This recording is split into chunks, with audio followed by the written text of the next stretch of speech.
अस्सलाम वालेकुम। हम कैम्ब्रिज ओ लेवल इकोनॉमिक्स की कंप्लीट वीडियो सीरीज़ के साथ आपके सामने हाजिर हैं। आज हम जो टॉपिक देखने जा रहे हैं उसका नाम है पॉपुलेशन। ये ब्रायन टिटली की बुक का 5.4 यूनिट है और ब्रायन टिटली की बुक को ही हम एक सीक्वेंशियली फॉलो कर रहे हैं ताकि पूरा कोर्स कवर हो जाए। So let's start. पॉपुलेशन जो है ना वो इकोनॉमिक्स का एक बड़ा फैक्टर है। असल में इकोनॉमिक्स बना रहे, लिख रहे, पढ़ रहे सब इंसानों के लिए ही हैं हम। तो इंसानों के ऊपर ही डिपेंडेंट है, वरना तो हम जंगलों की इकोनॉमिक्स लिख रहे होते। ठीक है, जंगलों की इकोनॉमिक्स तो नहीं कर रहे हम शहरों की कर रहे हैं, देहातों की कर रहे हैं, मुल्कों की कर रहे हैं जहाँ इंसान रहते हैं। तो इंसानों के होने ना होने से, इंसानों के होने की रफ्तार से मुल्कों पे बहुत सारे इफ़ेक्ट्स पड़ते हैं, ख़ास तौर पे इकोनॉमिक इफ़ेक्ट। क्योंकि इकोनॉमिक एक्टिविटी बजाते खुद इंसान की ही कार्रवाई है, जानवर की कार्रवाई नहीं है। ठीक है, तो पॉपुलेशन एक बहुत इम्पॉर्टेंट फैक्टर है इकोनॉमिक्स का। तो इसलिए पॉपुलेशन के मुख्तलिफ एंगल्स हम देखेंगे। सबसे पहला फैक्टर जो हम पहली बात जो हम करना चाहते हैं वो देखना चाहते हैं कि पॉपुलेशन ग्रोथ के फैक्टर्स होते हैं जो मुख्तलिफ होते हैं। Factors affecting population growth. ठीक है, मुख्तलिफ मुल्कों में पॉपुलेशन बढ़ने की रफ्तार मुख्तलिफ होती है। जैसे कि इन्होंने जो है वो एक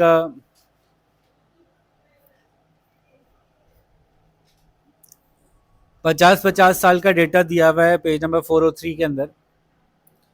अगर आप एक नज़र देखें तो 1800 से 2050, तो 1800 से 1850, 1850 से 1900, 1900 से 1950, 1950 से 2000, 2000 से 2050। ज़ाहिर है 2050 आया नहीं है तो उसका डेटा वैसे ही एक्यूरेट किया कंप्लीट नहीं होगा हमारे पास। जी, तो मुख्तलिफ कॉन्टिनेंट्स जो हमारे पास हैं उन कॉन्टिनेंट्स का डेटा लिया हुआ है। ज़ाहिर अंटार्कटिका में तो पॉपुलेशन ही नहीं है तो उसको मिस किया हुआ है। नॉर्थ अमेरिका को देखें 1800 से, बल्कि मैं आप लोगों को यहाँ भी दिखा देता हूँ। जी, तो आप ये देख सकते हैं कि नॉर्थ अमेरिका में ये क्या दिया हुआ है, 2% है। ये 2%, 1%, 0%, 3%, मैक्सिमम 3% तक है। ठीक है, नॉर्थ अमेरिका में 1800 से 1850 तक 2.5% था annual population growth rate. Average average on an average 1800 से लेकर 1850 तक 50 सालों में तकरीबन 3 के करीब था।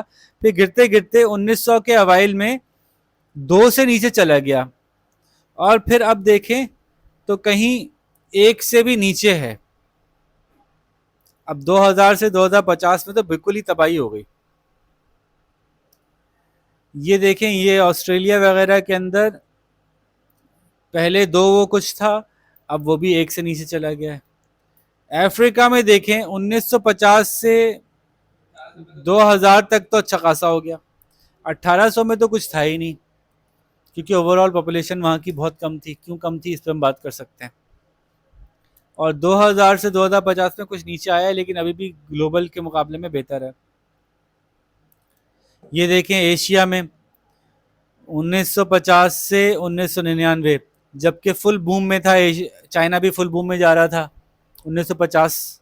ध्यान में ना, China is going to be the largest population in the world, then India was going to be the largest population in the world. तो ये पुश कर रहे थे अपनी पॉपुलेशन को।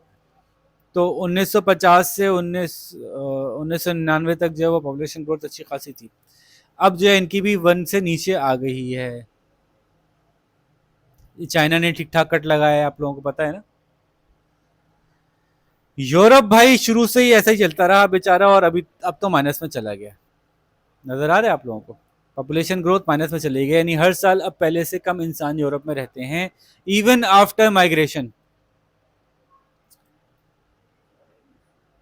ठीक है, ठीक है, आपको ये बात समझ में आ गई कि दुनिया के मुख्तलिफ रीजन में पॉपुलेशन के ग्रोथ रेट मुख्तलिफ हैं। अभी हमने ये तय नहीं किया कि क्यों हैं, अभी ये तय किया कि मुख्तलिफ हैं। अगली बात इन्होंने ये कही कि पॉपुलेशन चेंज, किसी जगह की जो भी पॉपुलेशन है उस पॉपुलेशन में तब्दीली के 3 अनासिर हैं। कौन कौन से हैं अरूज बाजी? पॉपुलेशन में तब्दीली के 3 अनासिर हैं, birds, deaths and net migration. क्या मतलब हुआ नेट माइग्रेशन का? कितने लोग आए इमिग्रेशन, इम्मी, और कितने लोग गए एमिग्रेशन। ठीक है, इमिग्रेशन और एमिग्रेशन, कितने लोग आए कितने लोग गए, ये 3 चीजें मिलके बनाती हैं टोटल पॉपुलेशन का जो चेंज है। अच्छा, natural rate of increase in population किसे कहते हैं? ये सब पढ़ा हुआ है आपने। Natural rate of increase in population क्या होता है? Birth rate minus death rate, birth rate minus death rate. ठीक है,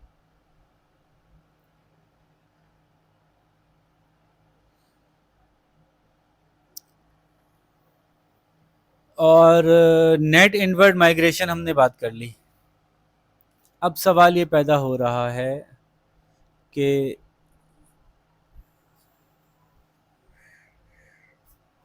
एक चार्ट है, उसको मैं तस्वीर आपको दे देता हूँ छोटी सी, इसमें तस्वीरें हैं एक दो, या समझा देता हूँ कि डेवलप्ड रीजन्स के अंदर जो है वो बर्थ और डेथ और नेट माइग्रेशन का जो जो फार्मूला है उसमें, और जो डेवलपिंग नेशंस हैं उसमें कुछ फ़र्क है। वो शक्ल में दिखाई देता हूँ आपको। ये देखिए, डेटा बता रहा है कि जो टोटल वर्ल्ड की नेट माइग्रेशन कितनी है, देखें ज़रा इसमें देखें, टोटल वर्ल्ड की नेट माइग्रेशन कितनी है? 0। क्या मतलब हुआ इस बात का? कोई ना बाहर जा रहा है ना कोई अंदर आ रहा है।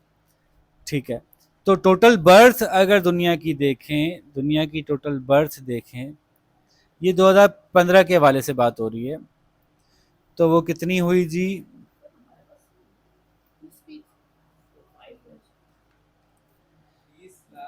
ये तकरीबन 2 मिलियन, 2 मिलियन हजार, यानी 1 2 3, तो 2 बिलियन हो गए। दुनिया की बर्थ जो है वो 2015 में 2 बिलियन थी, 2000 से 2015 में, ऐसे ही हुआ ना?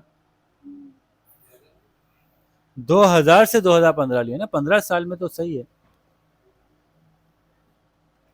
2000 से 2015 तक 2 अरब लोग पैदा हुए और 800 मिलियन लोग मरे। पैदा ज्यादा हुए, मरे कम, तो टोटल ग्रोथ कितनी हुई? 1 अरब 200 मिलियन की। ठीक है, 1 बिलियन 200 मिलियन। अब लेकिन मजेदार जो फैक्टर्स हैं वो ये हैं, देखें, जो मोर डेवलप्ड कंट्रीज थे उनकी बर्थ रेट खाली 200 मिलियन थी। बर्थ रेट नहीं बल्कि पॉपुलेशन एक्चुअली, उनकी जो बर्थ हुई वो 200 मिलियन हुई, और जो डेवलपिंग की बर्थ हुई वो 1.8 बिलियन हुई। 200 मिलियन और 1.8 बिलियन, तो डेवलपिंग में बहुत पैदा हुए। उसमें भी देख लें तो अफ्रीका में 500 मिलियन, और एशिया में 1.1 बिलियन, यूरोप में खाली 100 मिलियन, लैटिन अमेरिका में 100 मिलियन, नॉर्थ अमेरिका में सिर्फ 66 मिलियन, और ओशियानिया में सिर्फ 9 मिलियन। इतने ही पैदा हुए। यकीनन इनमें से मरने वालों की तादाद इनमें से पैदा होने वालों से कम ही थी। अफ्रीका में 500 मिलियन पैदा हुए तो 100 मिलियन मरे। एशिया में 1.1 बिलियन पैदा हुए तो तकरीबन 400 मिलियन मरे। यूरोप में 116 मिलियन पैदा हुए और 124 मिलियन मर गए। जितने पैदा हुए उससे ज्यादा मर गए यूरोप में। और अमेरिका में भी ऐसा हुआ कि कम मरे, और नॉर्थ अमेरिका में भी ऐसे कम हुआ, लैटिन अमेरिका में भी ऐसे कम हुआ, और ओशियानिया में ऐसे। लेकिन यूरोप के अंदर जितने लोग पैदा हुए उससे ज्यादा लोग मर गए। नेट माइग्रेशन देखें, ये बड़ी खूबसूरत है कि डेवलप्ड रीजन्स की जो आए वो डेवलपिंग कंट्रीज से आए। उसमें से हिस्सा जो डाला गया वो कहाँ से डाला गया? अफ्रीका से निकले लोग, एशिया से निकले लोग यूरोप में आए, लैटिन अमेरिका से निकले लोग अमेरिका में आए, और ऑस्ट्रेलिया का और उसमें भी आए, न्यूजीलैंड में भी आए लोग। ठीक है, इसके बावजूद, इस सब के बावजूद जो है वो पॉपुलेशन चार्ट जो है वो डेवलप्ड कंट्रीज का अच्छा नहीं है, पॉजिटिव नहीं है। इसी तरह से एक छोटा सा नमूना इन्होंने दिखाया है कि सबसे ज्यादा बर्थ रेट किन मुल्कों की है, सबसे कम बर्थ रेट किसकी है। तो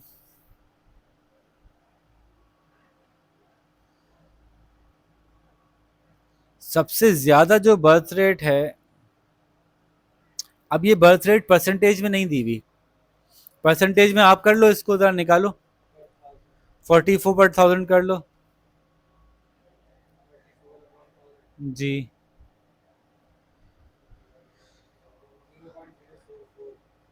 मल्टीप्लाई बाय 100 भी तो करो भाई। 4.4 हो गई, बस जो भी है उसमें एक पॉइंट इधर कर दें आप, मतलब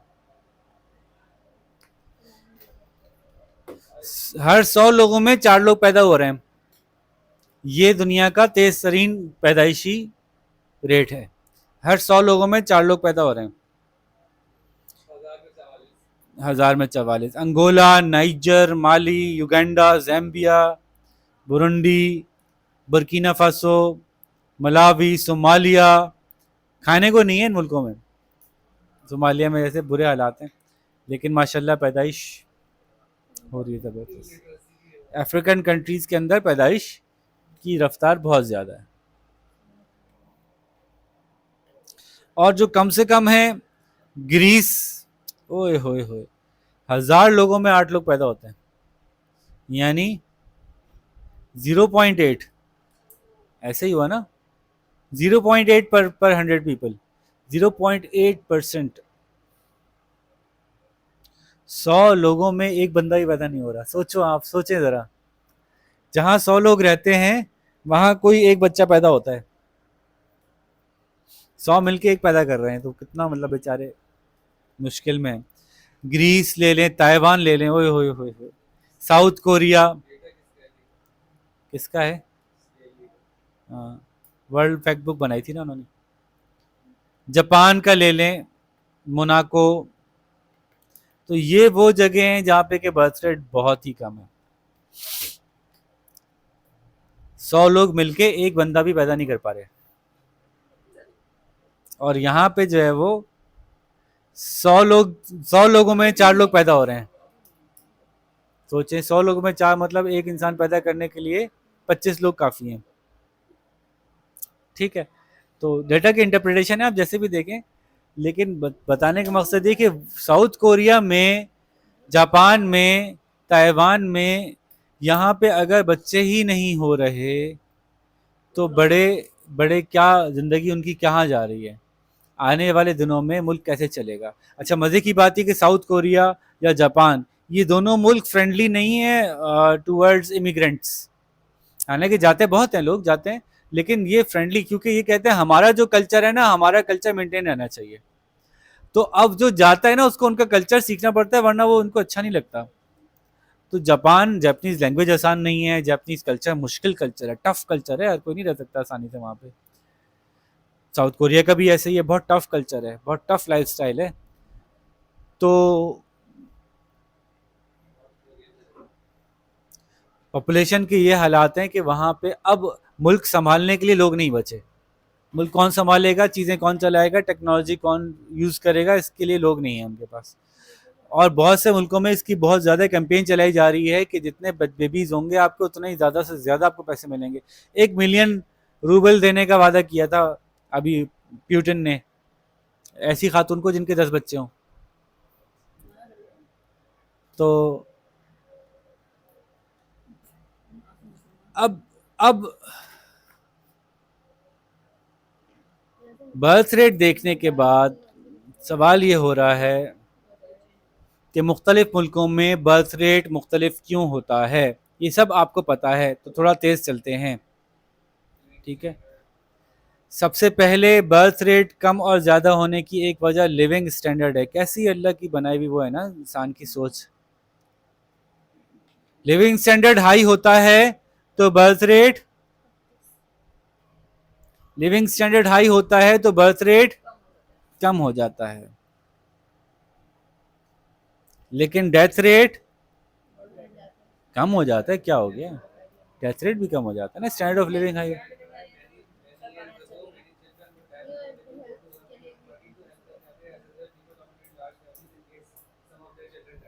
ऐसा ही है, लिविंग स्टैंडर्ड बढ़ता है तो बर्थ रेट कम हो जाता है, डेथ रेट बढ़ भी कम हो जाता है। उसकी वजह यह है कि अब आप पहले से ज़्यादा अफोर्ड कर सकते हैं बेहतर सहूलियात। तो बर्थ रेट क्यों कम होता है, लिविंग स्टैंडर्ड बढ़ने पे बर्थ रेट क्यों कम होता है?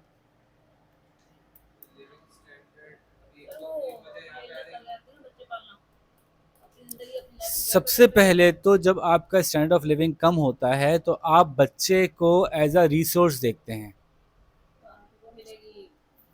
नहीं, पाकिस्तान में देख लें, resource, child as a resource, तो फिर जितना ज़्यादा हो उतना अच्छा है। सब जगह, सब जगह जहाँ जहाँ भी स्टैंडर्ड ऑफ लिविंग लो है वहाँ पे बच्चे को मजदूर की तरह देखते हैं आप, कि वो जाएगा कमा के लाएगा हमें खिलाएगा। बड़े मुल्कों ने भी अब यही तो कर दिया, बच्चे को कमाई का जरिए तो बनाया, तभी तो बच्चे पैदा होंगे। जब तक बच्चा कमाई का जरिया नहीं बनेगा बच्चे पैदा नहीं होंगे। तो आप देख लें अमेरिका में या जापान में या दूसरे मुल्कों में, कनाडा में, अगर बच्चा पैदा होता है तो हुकूमत पैसे देती है आपको बच्चा पैदा होने पे, और जब तक बड़ा नहीं हो जाता पैसे मिलते रहते हैं। तो लोग बच्चे, नेचुरल मोटिवेटर जो बच्चों के पैदा करने का है वो ये है कि हमारा सहारा बनेंगे। अगर बच्चों को, अगर लोगों को सहारे की जरूरत ना हो तो उनको बच्चों की जरूरत नहीं रहती। ये बता रहे हैं कि अगर स्टैंडर्ड ऑफ लिविंग बेहतर हो जाता है, लोगों के पास इनफ पैसा है, वो अपनी जिंदगी अच्छी गुजार सकते हैं, तो फिर वो कहते हैं कि why do we need to have children. हमें अभी भी अच्छी जिंदगी गुजर रही है, हम बीमार होते हैं तो अच्छे हॉस्पिटल ने हमारे लिए, हमारे पैसे बैंकों में रखे हुए हैं, सारी जिंदगी हमारे पैसे हमें सपोर्ट करते रहेंगे। हमें सपोर्ट करने के लिए मेड्स मौजूद हैं, ओल्ड हाउसेस मौजूद हैं जहाँ हमें बेहतरीन लग्जरी प्रोवाइड की जाती है, हमें बच्चों की जरूरत नहीं है। चल ठीक है। स्टैंडर्ड ऑफ लिविंग कम होने में ये भी फैक्टर था कि चार बच्चों बच्चों का सोचा था, अब 8 करोगे तो 4 बचेंगे, 4 तो मर ही जाएंगे किसी न किसी वजह से। तो बार standard of living is a factor which decreases birth rate, क्यों मैंने बताया, और decreases death rate as well, क्योंकि उस वक्त सहूलियात बेहतर हो जाती हैं। कॉन्ट्रासेप्शंस जिस मुल्क में ज़्यादा अवेलेबल होंगे, तो कॉन्ट्रासेप्शन को दो चीज़ों से लिंक किया जाता है। कॉन्ट्रासेप्शन को लिंक किया जाता है रिलीजन से,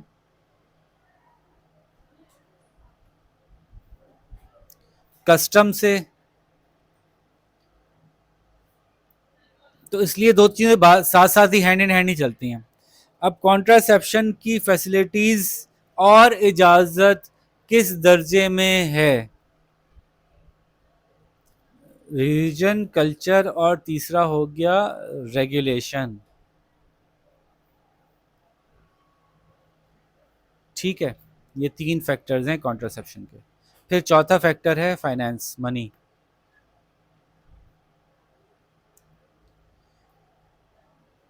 तो कोई ऐसी सूरत हाल, कोई ऐसा ज़रिया इख्तियार करना कि जिसके बाद के मियाँ बीवी की ज़िंदगी में औलाद ना पैदा हो, ये ज़रिया इख्तियार करने के 4 बड़े रीज़न्स हो सकते हैं जो इससे रोकें या इसकी तरफ लेके जाएं।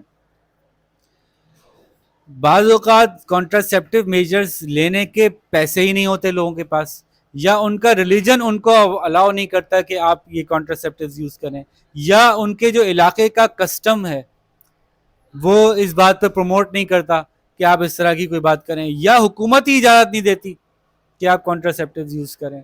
तो ऐसी सूरत में पॉपुलेशन ज़्यादा होगी, तो इसका मतलब है कि जहाँ पैसे ज़्यादा होंगे वहाँ कॉन्ट्रासेप्शन का यूज़ करना आसान होगा।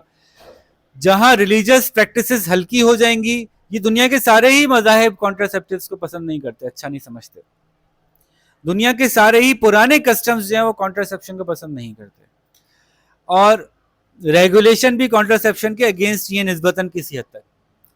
जैसे कि सबसे एक्सट्रीम जो ओपननेस है वो क्या है, कि कुछ लोग ये चाहते हैं कि किसी भी वक्त ये फैसला किया जा सके कि अपनी प्रेगनेंसी को ख़त्म कर दें, चाहे बच्चा 2 महीने का हो, 4 महीने का हो, 8 महीने का हो, या कितने का भी हो। आपको अगर 8 महीने का बच्चा भी प्रेगनेंसी में है वो जीता जागता बच्चा है, लेकिन आप ये फैसला करें कि मुझे नहीं चाहिए तो आप उसको ख़त्म कर सकें। ये आज़ादी चाहते हैं लोग। तो ये रेगुलेशन अभी बहुत से मुल्कों में है कि नहीं, 8 महीने के बच्चे को तो आप डिलीवर करेंगे, आप उसको मारेंगे नहीं। लेकिन इसके लिए भी जंग चल रही है, लड़ाई चल रही है, लोग लड़ रहे हैं कि नहीं, हमें राइट होना चाहिए कि हमें नहीं करना तो हमें नहीं करना। ठीक है। फिर कुछ मुल्कों में जो है वो ये 4 महीने पे मुक़य्यद कर दिया गया है कि 4 महीने की प्रेगनेंसी से बढ़ गई तो अब आप नहीं उसको अबॉर्ट करवा सकते। कुछ मुल्कों में इजाज़त है। तो ये रेगुलेशंस हैं जिनकी वजह से कि डिपेंड करेगा कि कितनी बर्थ्स होंगी और कितनी नहीं होंगी। जैसे बड़ी आसान सी बात है कि जब एबॉर्शन राइट्स, अमेरिका में एबॉर्शन राइट्स तो बड़ी लड़ाई हो रही है अभी सब। एबॉर्शन राइट्स जिन स्टेट्स में अलाउड नहीं है एबॉर्शन करवाना, एबॉर्शन का मतलब है कि प्रेगनेंसी हो जाने के बाद बच्चे को ख़त्म करवा देना। जिन मुल्कों में एबॉर्शन राइट्स नहीं है या जिन शहरों में अबॉर्ट करवाने की इजाज़त नहीं है, उन शहरों में बर्थ रेट ज़्यादा है। जिन शहरों में अबॉर्शन राइट्स हैं, अबॉर्ट करवा सकते हैं, उनमें बर्थ रेट कम है। तो इसका मतलब है रेगुलेशन से फ़र्क पड़ रहा है।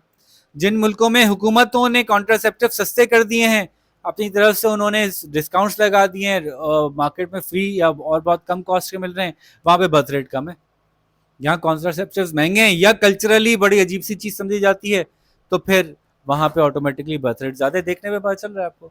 जिन मुल्कों में रिलीजन की वैल्यूज़ हैं, चाहे वो कोई भी रिलीजन हो, क्रिश्चियनिटी हो, जुडाइज़म हो, इस्लाम हो, हिंदुज़म हो, कोई भी रिलीजन हो, कोई भी रिलीजन हो, जिस मुल्क में रिलीजियस वैल्यूज़ की कोई हैसियत है, उस मुल्क में जो है वो बर्थ रेट ज़्यादा है। क्योंकि तकरीबन हर ही रिलीजन में इस बात को महसूस किया जाता है कि जो अल्लाह ताला ने जो औलाद आपको दी है, वो अल्लाह की नेमत है, नेमत समझा जाता है, नंबर 1। नंबर 2 ये कि उसका रिस्क के बारे में फ़ैसला लोग नहीं करते कि वो अल्लाह करेगा। उसके अलावा लोग उस प्रोसेस में अपनी ज़िंदगी का भी इतना उनको मैटर नहीं करता। वेस्ट के अंदर तो अभी बहुत बड़ा टैबू बन गया ये कि बच्चा पैदा होने के लिए औरत तो मर जाएगी बस, ऐसा लगता है कि मर जाएगी बस। अगर किसी के घर में प्रेगनेंसी के बारे में बात की जाती है, ख़ासतौर पे जो उनकी एलीट सोसाइटी है, तो अब वो ये समझते हैं कि इसका मतलब है मर जाएंगे, सीधा-सीधा। कोई प्रेग्नेंट हो गया, अब वो मरने वाला है। तो इसलिए अब वो सरोगेसी की तरफ चले गए हैं कि भाई हमें औलाद तो चाहिए लेकिन हम प्रेग्नेंट नहीं हो सकते, तो इसके लिए किसी और को प्रेग्नेंट करेंगे, किसी तीसरे को हायर करेंगे कि भाई आप हमारे लिए प्रेग्नेंट हो जाओ और उसके लिए हम आपको पे कर देंगे, 1 साल की सैलरी आपको दे देंगे। तो अभी जैसे बड़े मशहूर सेलिब्रिटीज़ हैं, सबने सरोगेसी के थ्रू अपने बच्चे पैदा किए हैं। बहुत मशहूर केस किसका है अभी, जो सबसे करंटली मशहूर केस है वो आपकी कौन सी है, इंडियन एक्ट्रेस जिसने किसी अमेरिकन सिंगर से शादी की है? हाँ, प्रियंका चोपड़ा और निक जोनस, उनकी जो औलाद हुई है वो उनकी सरोगेसी से हुई है। और इंडिया में बहुत बड़ा बिजनेस है ये, क्योंकि इंडिया में रिलीजन का मसला नहीं रहा। अब इंडिया ने अपने आप को कर लिया है सेक्युलर। सेक्युलर माहौल में कोई शादी करे या ना करे, उनके कोर्ट का में इजाज़त है कि आप शादी करें या बगैर शादी करें हैं। तो हमारे मज़हब में अगर कोई लड़की कहती है कि मैं उससे शादी तो नहीं कर रही लेकिन मैं उसके बच्चे की माँ हूँ, तो ये बहुत बड़ा मसला है। इंडिया में अब ये मसला नहीं रहा। इंडिया में अब इस बात को बाय लॉ इजाज़त दे दी गई है कि आप लिव इन रिलेशनशिप के साथ आप रहें। तो वहाँ पे बाकायदा आपको, इस पर तो मूवीज़ भी बड़ी बन चुकी हैं कि कॉमेडी मूवीज़ भी, कि बाकायदा आपको मतलब आप सेलेक्ट करते हैं कि कौन कैसी लड़की होनी चाहिए। मियाँ बीवी दोनों सेलेक्ट कर रहे हैं कि वो कैसी लड़की होगी, उसकी फिजिक कैसी होगी, हमारा बच्चा भी वैसे दिखेगा, तो उसकी टांगें इतनी लंबी होनी चाहिए, उसकी कमर इतनी पतली होनी चाहिए, वो क्या क्या करती हो, भाई मुझे वो वाली लड़की पसंद है जो ज़्यादा किताबें पढ़ती है, वो पसंद है जो डांस ज़्यादा करती है, वो पसंद है। तो बाकायदा ये ट्रेड्स के साथ ऐड लगते हैं कि जी सरोगेसी के लिए लड़की अवेलेबल है, रीडिंग का शौक है, ठीक है, सुबह वक्त पे उठती है, जल्दी सो जाती है, खाने की आदतें हैं, साइज़ ये है उसका, तो अब आप सेलेक्ट कर लें, इसके ये दाम हैं। अगर आपको ये वाली चाहिए तो ये दाम है, ये वाली चाहिए तो ये दाम है, ये वाली चाहिए तो ये दाम है। तो बहरहाल वो इत्तेफाकन आ गया। हम इस प्रैक्टिस को के हवाले से उस पर कमेंट ये नहीं कर रहे कि अच्छी या बुरी प्रैक्टिस है, हम सिर्फ ये बता रहे हैं कि जितना ज़्यादा अवेयरनेस बढ़ती जा रही है तो लोग रिलक्टेंट हैं for going towards birth of a child, उससे वो अवॉइड करना चाहते हैं।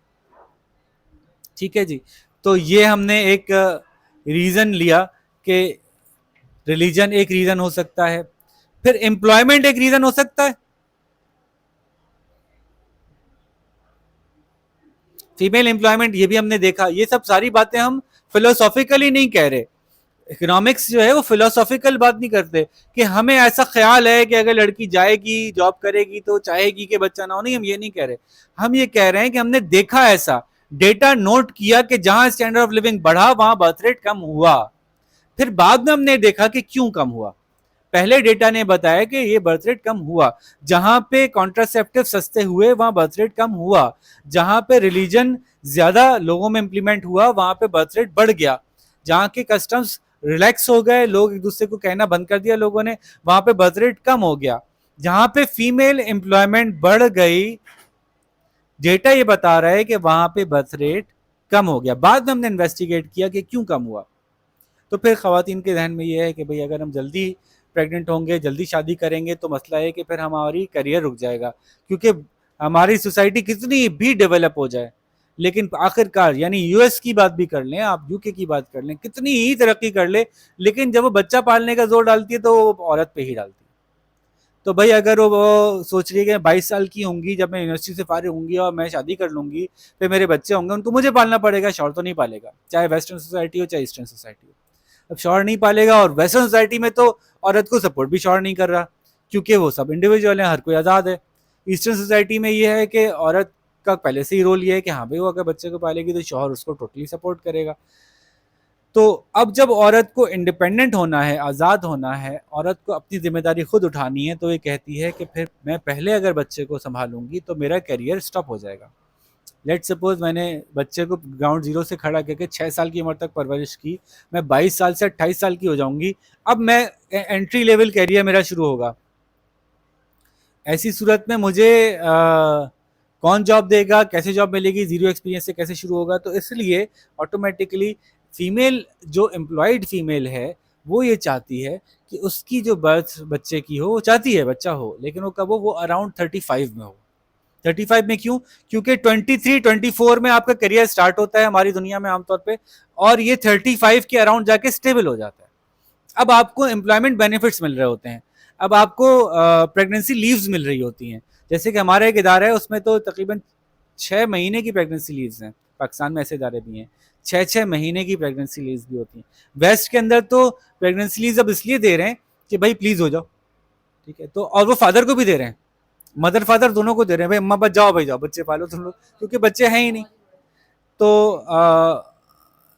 फीमेल एम्प्लॉयमेंट की वजह से भी हमने देखा, डेटा ये बता रहा है कि जी बर्थ रेट कम हुआ, ठीक है। और कोई वजह, अर्ली मैरिजेस। अब तो ये सवाल चेंज होना चाहिए भैया, अब ये सवाल होना चाहिए मैरिजेस और not non marriages. Early marriages का तो मतलब ही खत्म हो गया, अब अर्ली मैरिज कहाँ होती है। अब तो गांव देहात में भी अर्ली मैरिज का रिवाज इतना नहीं रहा, अब थोड़ा सुकून से ही करते हैं। अर्ली मैरिज से क्या मसला होता है कि खातून की प्रेग्नेंट होने की जो एज होती है वो कोई 16 साल से लेकर कोई 40 साल तक होती है, कम बेश। तो अगर कोई 16 साल में शादी हो जाएगी तो उसके, अगर एक बेबी 2-2 साल में उसने पैदा करना है, तो 16 से 40 में कितने बन गए, 4, 2 और 20 से 30, 30 से 40, तो 10, तो उसके पास 12 बच्चे पैदा करने की सलाहियत है। स्टैटिस्टिकली बात कर रहे हैं हम, इकोनॉमिक्स पढ़ रहे हैं हम, स्टैटिस्टिकली बात कर रहे हैं। 16 साल की शादी में 12 बच्चे पैदा कर सकती है। अगर वो 20 साल में शादी करेगी तो वो सिर्फ 10 बच्चे पैदा कर सकती है, करे ना करे, लेकिन possibility of babies being born बढ़ गई अगर वो जल्दी शादी कर रही है। और अगर वो 30 साल की उम्र में शादी कर रही है तो बाय मैक्स वो 5 बच्चे ही पैदा कर सकती है, उससे कोई फर्क नहीं पड़ रहा। लेकिन वो मर गई, दूसरी आ जाएगी, ठीक है। मैरिजेस अगर अर्ली होंगी तो रिप्रोडक्टिव एज ज्यादा से ज्यादा यूटिलाइज हो जाएगी, ये सवाल है, ठीक है। तो एक तो लेट मैरिजेस, वो तो, लेकिन मैं कह रहा हूँ लेट मैरिजेस तो हो ही रही हैं, लेट तो होना शुरू हो गया ट्रेंड। अब तो ट्रेंड ये कि मैरिज करनी है, मैरिज नहीं करनी, लिव इन रिलेशनशिप है या मैरिड है। लिव इन रिलेशनशिप में प्रॉब्लम यह है कि खातून को ये पता होता है कि इस लिव इन रिलेशनशिप में मुझे कुछ भी नहीं मिलेगा। लिव इन रिलेशनशिप क्यों चाहते हैं आजकल लोग, जैसे कि वेस्ट के अंदर या इंडिया में ले लें, चलें हमारे करीब तरीन मिसाल इंडिया की है ना, जब आप मियाँ बीवी शादी करते हैं सेक्युलर मजहब, सेक्युलर रिलेशनशिप में, या इस्लामिक दुनिया में भी, या कोई और रिलीजियस दुनिया में भी, तो जब तलाक होती है तो बीवी को उसका कुछ हक दिया जाता है। वेस्टर्न सोसाइटी में हक बहुत ज़्यादा है। वेस्टर्न सोसाइटी कहती है कि जिस दिन से आप मैरिड हुए हैं, अब से आपने जो कुछ बनाया है वो आप दोनों का होगा। तो 10 साल बाद अगर आप सेपरेट हुए तो वो हाफ औरत लेके जाएगी, जो भी है। तो जैसे जेफ बेजोस की बेगम जब गई, या बिल गेट्स की बेगम जब गई, तो मतलब क्या ले गई वो, आप सोचें। तो बिल गेट्स की बेगम जब गई होंगी तो मतलब 50% ले गई, दुनिया के अमीर तरीन आदमी का 50% ले गई।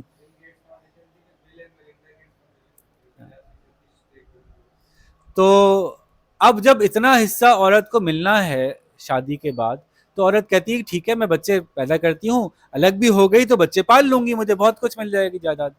लेकिन मर्द ये कहता है कि भाई मैं अगर इससे शादी करूंगा और शादी कुछ खत्म हो गई, औरत की वजह से ही खत्म हो गई, तो मैं तो गया, मैं सारी उम्र की मेहनत करता रहूंगा और मेरा जो है वो नुकसान हो जाएगा। तो कहता है मैं शादी नहीं कर रहा, I want to have a live in relationship.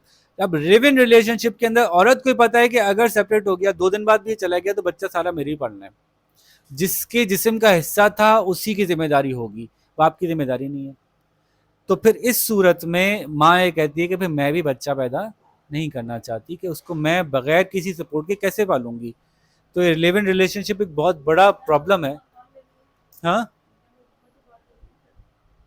हाँ, फिर हुकूमत पालेगी, हुकूमत पालेगी तो कैसा पालेगी, ये भी हुकूमत ने देख लिया कि हुकूमत के पहले बच्चे जो हैं वो नुकसान ही पैदा कर रहे हैं सोसाइटी के अंदर, वो क्राइम और दूसरे मसाइल में ही पड़ रहे हैं, सोसाइटी को ख़राब कर रहे हैं। जब तक फैमिली सपोर्टेड बच्चे नहीं है तब तक वो, तो इसलिए अमेरिका में भी जो हुकूमत ने अब लॉ बना दिया ना, ये जो कानून है इस बारे में, डेवलप कंट्रीज में ही बल्कि कानून बन गया कि फॉस्टर होम्स क्रिएट किए जाएं, कि बच्चे जो हैं वो घरों में ही पलवाए जाएं, उसके उनको पैसे दिए जाएं। जैसे कि साइबेरिया में एक साहब है, उनके 8 बच्चे हैं, एक भी उनका अपना नहीं है, ठीक है, 8 बच्चे हैं, 8 बच्चों को पालने हैं, हर बच्चे के पैसे मिलते हैं। फॉस्टर होम है, बच्चों को पालने के लिए उन्होंने अपनी खिदमत दे दी कि हमें दीजिए, हमें बच्चे पालने आते हैं, हम पाल लेंगे। तो बजाय इसके कि वो यतीम खानों में पल रहे हो, वो फॉस्टर होम में पल रहे हैं। तो ये भी उन्होंने एक तजर्बा किया, उसके अब दूसरे मसाइल हैं, क्योंकि जब आपको पता है कि ये मेरा बच्चा नहीं है, मेरे जिस्म से निकली हुई चीज़ नहीं है, तो फिर आप उसके साथ अब्यूज़ भी कर सकते हैं, और हो रहे हैं, अब्यूज़ हो रहे हैं। तो खैर ये एक पूरी साइकिल है, आखिर में जाके कहेंगे नहीं यार वही सही था। तो अर्ली मैरिजेज और नॉन मैरिजेज दोनों जो है वो रिजल्ट कर रही हैं पॉपुलेशन के कम होने का, अर्ली मैरिजेज ना होना और नॉन मैरिज होना। ठीक है, अब सवाल है कि मरते क्यों हैं भाई लोग ज्यादा।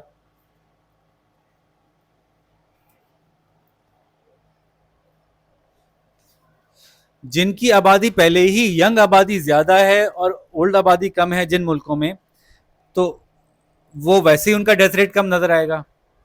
ये बात समझ में आती है। अगर मैं कहूं एज डिस्ट्रीब्यूशन की वजह से डेथ रेट कम हो सकता है, एक मुल्क है जिससे बच्चे ज्यादा हैं, बड़े कम है, बूढ़े कम है, तो ऑटोमेटिकली उनका डेथ रेट निस्बतन कम होगा। कंपैरेटिवली जब वो उस स्टेज में पहुंचेंगे कि उनके पास भी डेथ बड़े ज्यादा हो गए, तब फिर असल मुकाबला तब होना चाहिए। जैसे कि हो सकता है कि जापान का डेथ रेट ज्यादा हो, लेकिन इसकी वजह ये नहीं है कि उनके यहाँ मेडिकल फैसिलिटीज नहीं है, बल्कि उसकी वजह यह कि उनके यहाँ ग्रोन अप पॉपुलेशन ज्यादा है, एल्डरली पॉपुलेशन ज्यादा है। तो इसी तरह से हाईएस्ट डेथ रेट जो है वो 1.4 है, बल्गेरिया, यूक्रेन, अफगानिस्तान। अफगानिस्तान का तो पता है आपको क्यों होगा, मेडिकल फैसिलिटीज़। रशिया, सर्बिया, यहाँ पे एजिंग पॉपुलेशन ज़्यादा है। और लोएस्ट डेथ रेट जो है वो बहरीन, गज़ा, पॉपुलेशन ही कम है, यंग पॉपुलेशन ज़्यादा है।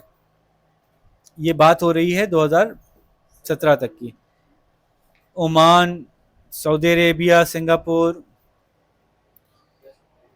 ठीक है, तो उसमें दोनों चीज़ें काउंट होती हैं, हेल्थ फैसिलिटीज़ भी काउंट होती हैं और पॉपुलेशन की डिस्ट्रीब्यूशन भी काउंट होती है। तो पॉपुलेशन डिस्ट्रीब्यूशन के हिसाब से डेथ रेट तय होगा, लिविंग स्टैंडर्ड से डेथ रेट तय होगा। इसमें कोई सवाल है, कोई मुश्किल है इसमें कोई बात करना उरुजबाजी? मुश्किल नहीं है। मेडिकल एडवांसेस और हेल्थ केयर से लिविंग स्टैंडर्ड एक अलग चीज़ है कि आप अच्छा खाते पीते हैं, अच्छी चीज़ें खा सकते हैं, अच्छी गाड़ी में बैठते हैं, सुकून में रहते हैं। एक मेडिकल एडवांसमेंट से डेथ रेट कम होगा। तो जाहिर है अगर आपके मुल्क में फलानी वैक्सीन लग जाती है, वो हो ही नहीं रही बीमारी, फलाने मसलों का हल हो गया, वो बीमारी कम हो गई, फलानी एंटीबायोटिक आ गई, उसकी वजह से अब वो बीमारी कंट्रोल में आ गई, तो चीज़ें कंट्रोल में आ जाती हैं निस्बतन। इसी की बुनियाद पर निकलती है लाइफ एक्सपेक्टेंसी। लाइफ एक्सपेक्टेंसी क्या होती है? हर मुल्क की अलग अलग है, और इसीलिए बड़ी स्टडीज होती हैं कि जी लोग तो ज़्यादा जीना चाहते हैं ना, स्टडीज होती हैं कि कहाँ ज़्यादा लोग रहते हैं। जापान में ऑन एन एवरेज लोग 85 साल जीते हैं, तो बहुत कॉमन है जापान में 100 साल के लोग दिखना। और एक्टिव एक्टिव 100 साल के लोग जापान में दिखना बहुत कॉमन है। सिंगापुर में 85 साल, एवरेज एज है 85 साल, एवरेज एज, मैक्सिमम एज नहीं है ये, एवरेज एज है। कमो बेच इतना तो जीते ही हैं लोग। आप प्लान जो करते हैं कि मेरी जिंदगी का प्लान है, उसमें आप इस एज का प्लान करते हैं, 80 साल तो वही।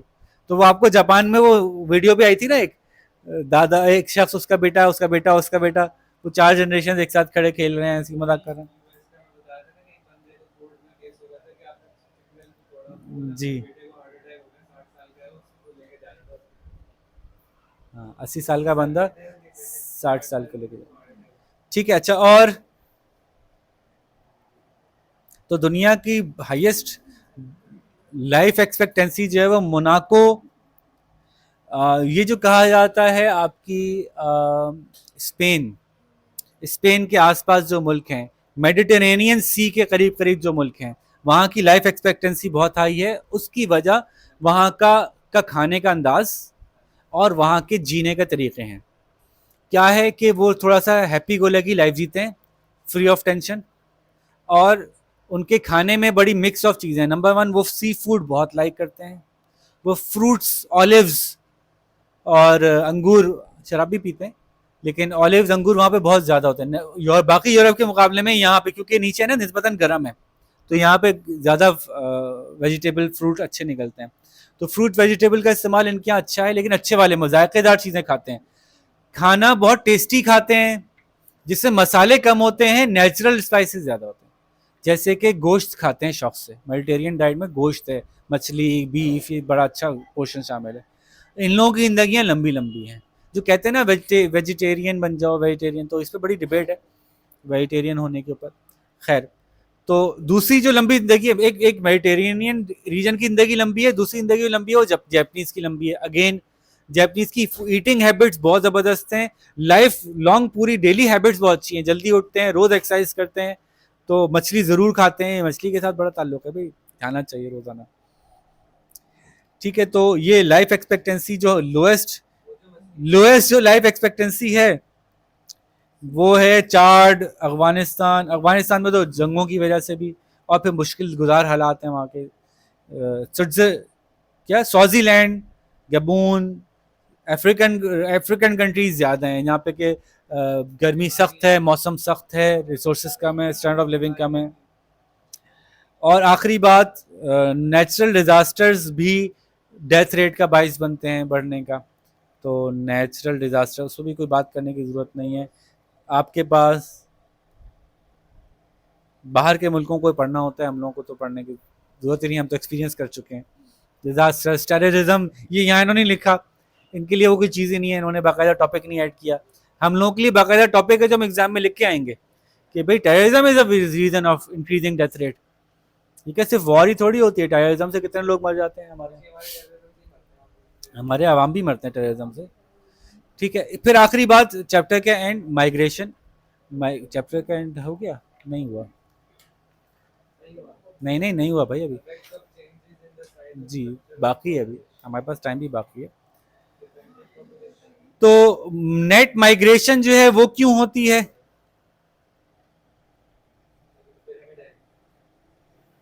नेट माइग्रेशन क्यों होती है, बस ये बता दें, लोग एक मुल्क से दूसरे मुल्क क्यों जाते हैं? लिविंग स्टैंडर्ड, और दो बातें हैं लिविंग स्टैंडर्ड में आ गया, हेल्थ वेल्थ सब, हेल्थ एजुकेशन सब लिविंग स्टैंडर्ड में ले जाओ। हाँ, नहीं, सिक्योरिटी, सिक्योरिटी के अंदर आ गया क्या क्या, फ्रीडम ऑफ एक्सप्रेशन। आपको ऐसी बातें, आप ऐसे जर्नलिस्ट हैं, आपके मुल्क में तो खतरा है बहुत, आप ऐसी बातें करते हैं, आप मूव कर जाना चाहेंगे, ऐसी जगह जाएंगे जहाँ बात कर सकते हैं। ठीक है, तो ये बड़ा रीज़न है एक, सिक्योरिटी। जैसे हम, मेरे बहुत से जानने वाले इसलिए मुल्क छोड़ के गए कि उनको लगता है मुल्क में पीस एंड सिक्योरिटी नहीं है। हालांकि अभी वो जिस मुल्क में गए हैं वहाँ पे उनको उससे कम कमा रहे हैं, वो इतना यहाँ पे कमा रहे थे, स्टैंडर्ड ऑफ लिविंग उनका गिर गया। अब वो खुद अपना गटर साफ कर रहे हैं, पहले जगह आता था गटर साफ करने वाला, लेकिन उनको लग रहा है कि हम ज़्यादा सिक्योर हैं यहाँ पे। तो सिक्योरिटी और लिविंग स्टैंडर्ड, ये दो रीज़न है जिसकी वजह से माइग्रेशन होती है। और हम जाने वालों की बात कर रहे हैं, लेने वाले क्यों लेते हैं? वो कहें भाई क्या हमारे मुल्क में आके घुस बैठ रहे हो, तो उनके मुल्क का पॉपुलेशन का कम होना उनको मजबूर करता है कि वो आपको इंड्यूस करते हैं अंदर। पॉपुलेशन का कम होना, या नंबर एक पॉपुलेशन का कम होना, नंबर दो टेक्निकल स्किल ना होना। बाज मुल्क इसलिए भी इंड्यूस करते हैं कि उनके पास उस लेवल के टेक्निकल स्टाफ नहीं होता। जैसे कि इस वक्त पूरी दुनिया में शदीद शॉर्टेज है नर्सेज की, जिसको पैसे कमाने नर्स बन जाओ भाई। नर्सेज की शॉर्टेज है, दुनिया भर में डिमांड है भाई, नर्स चाहिए, क्योंकि दुनिया भर की पॉपुलेशन की एज बढ़ गई है। जब एज बढ़ गई है तो फिर एजिंग पॉपुलेशन को नर्सिंग स्टाफ पहले से ज़्यादा चाहिए, तो नर्सिंग की स्टाफ की बहुत सख्त ज़रूरत है, पूरी दुनिया में शॉर्ट है। और बाकायदा पूरी ट्रेजेक्ट्री है, इस मुल्क में जाते हैं, यहाँ पे ट्रेन होते हैं, यहाँ से दूसरे मुल्क चले जाते हैं। जैसे कि इंग्लैंड में आता है नर्सिंग स्टाफ, इंग्लैंड में जो जॉब की सैलरी है वो कम है, ट्रेनिंग अच्छी है, इंग्लैंड में जाना आसान है। इंग्लैंड में जाते हैं, ट्रेन होते हैं, 3 साल में वहाँ से छोड़ते हैं, यूएस चले जाते हैं। यूएस में वहाँ से ज़्यादा सैलरी है, यूएस में जाते हैं, 3 साल काम करते हैं, यूएस के वीज़े की बुनियाद पर चले जाते हैं किसी और मुल्क में, या उससे भी ज़्यादा सैलरी है। तो नर्सिंग स्टाफ की कहीं कहीं तो इतनी ज़्यादा सैलरी है कि मतलब आप, ठीक है। तो क्या पॉपुलेशन ग्रोथ मसले की वजह है? क्या पॉपुलेशन ग्रोथ पे परेशान होना चाहिए? ज़्यादा पॉपुलेशन ग्रोथ और कम पॉपुलेशन ग्रोथ, दोनों चीज़ें प्रॉब्लम है।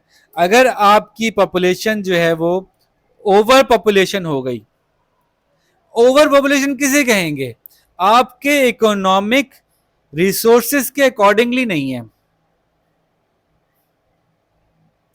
आपके इकोनॉमिक रिसोर्सेज के, फॉर एग्जाम्पल उरूज बाजी, मेरे बाग में, मेरे पास 200 दरख्तों का बाग है, एक एक बंदा जो 2 दरख्त देख सकता है, तो मेरे पास कितने लोग होने चाहिए? 100 लोग होने चाहिए, दरख्त अच्छे से मैनेज होंगे। अगर मेरे पास 50 लोग हैं तो मेरे बहुत से दरख्त खराब होना शुरू हो जाएंगे, और अगर मेरे पास 200 लोग हैं तो भाई जितना काम हो रहा था उससे भी कम होगा, वो दूसरे को तंग करेंगे, परेशान करेंगे, लड़ाइयाँ होंगी आपस में। तो जो जिसको हम कहते हैं ना ऑप्टिमल पॉपुलेशन के करीब करीब होना चाहिए, उससे कुछ कम कर लें। ऑप्टिमल पॉपुलेशन हर मुल्क की अलग होगी, उसके रिसोर्सेज देखे जाएंगे, उसका टेक्नोलॉजिकल लेवल देखा जाएगा, उसकी एक्सपोर्ट्स देखी जाएंगी कि वो क्या एक्सपोर्ट कर सकता है, किस लेवल पे उसका इन्फ्लुएंस है, क्या वो सर्विसेज एक्सपोर्ट कर रहा है, तो उसमें पॉपुलेशन जो ज्यादा होगी भी तो वो दूसरे मुल्कों को अपनी सर्विसेज प्रोवाइड करेगी। तो ये बहुत सारे फैक्टर्स हैं जो देखे जाएंगे। अगर वो एग्रीकल्चरल कंट्री है, वहां पे मशीन डिपेंडेंट नहीं है, ह्यूमन डिपेंडेंट है, बढ़ा लें पॉपुलेशन।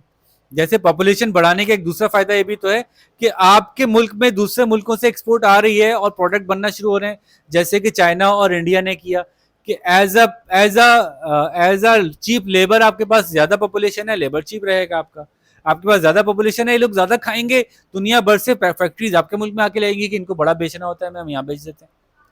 तो पॉपुलेशन का जवाब सादा जवाब नहीं है, कहीं कहीं पॉपुलेशन ओवर हो जाती है, जहां उनके जो भी इकोनॉमिक रिसोर्सेज हैं उसमें उनकी इंपोर्ट एक्सपोर्ट शामिल है, उनके मुल्क के अंदर बनने वाली जमीन, जमीन पे उगने वाला अनाज, उनके पास बनने वाले बिजली, उनके पास मौजूद मिनरल रिसोर्सेज, इन सबको मिला के ये देखा जाता है कि अगर इस पॉपुलेशन से ज्यादा पॉपुलेशन होती तो क्या लोकली सपोर्ट आसानी से कर लेती अपने आप को, नंबर एक। नंबर दो, क्या इंटरनेशनल मार्केट को अट्रैक्ट कर पाती?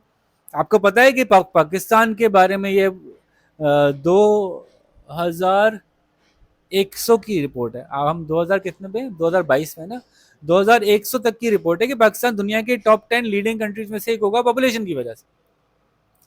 डिसीजन मेकिंग में पाकिस्तान का बड़ा इंपॉर्टेंट रोल होगा पॉपुलेशन की वजह से, जैसे कि अब इंडिया का हो चुका है।